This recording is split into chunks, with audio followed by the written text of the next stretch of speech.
Alrighty team, here we go. So creatine, I'm going to try and make this one nice and short. Creatine is one of those ones that too many people are confused about and not enough people take, in my opinion. So what is it? Creatine is produced in the body.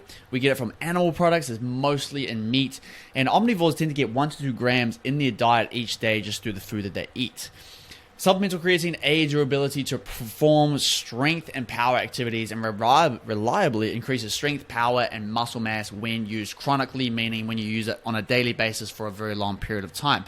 It aids in the phosphocreatine energy system, which is that first 10 seconds of activity that you do at high exertions, such as sprinting or weightlifting, right? So creatine monohydrate is the most tried and true, affordable, and effective of all the creatine variants. So if you're going shopping for creatine monohydrate is the only one you should be looking for.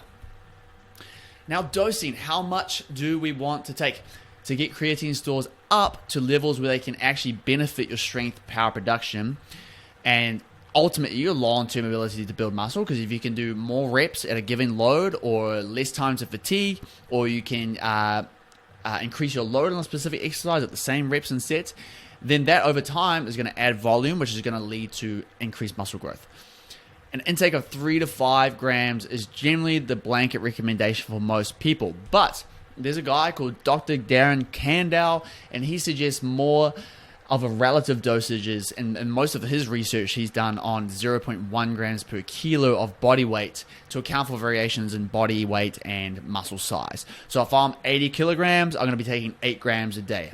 If you're 60 kilograms, you're taking 6 grams a day. All right, super simple. That way it's more relative, and I think that's more efficacious. There's no downside and negative to taking more creatine. So 3 to 5 grams is fine, but why not take a little bit more and maximize your response?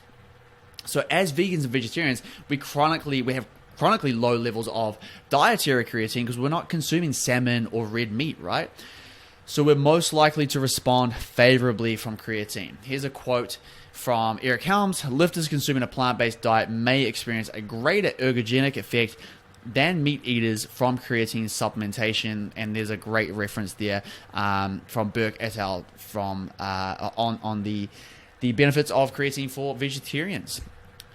Here's a figure of what this should have been put up before. Sorry, out of sync here.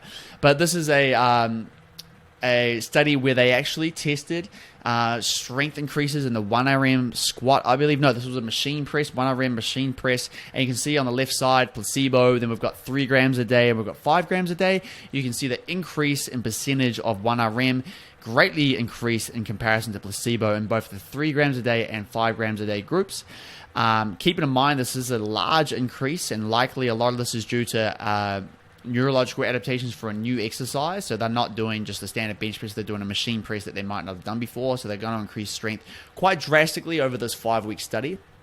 But even saying that, all the other research points to the same conclusion, is that creatine in comparison to placebo will increase strength more than placebo, than just resistance training alone, right? So you're going to get these big benefits here.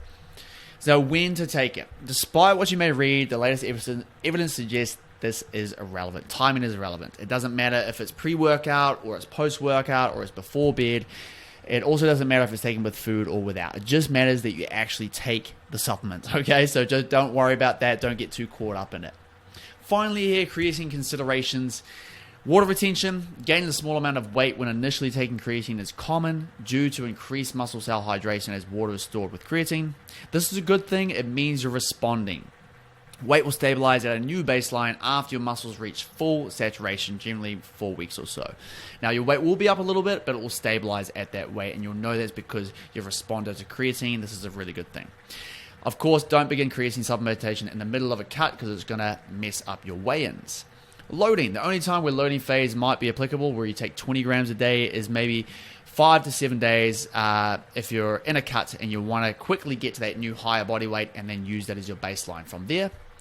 Cooking. I asked Darren Kandau about this one for you, Ella. So creatine in warmer temps increases solubility, so it's potentially a good thing. So not a problem when you're putting in your oats.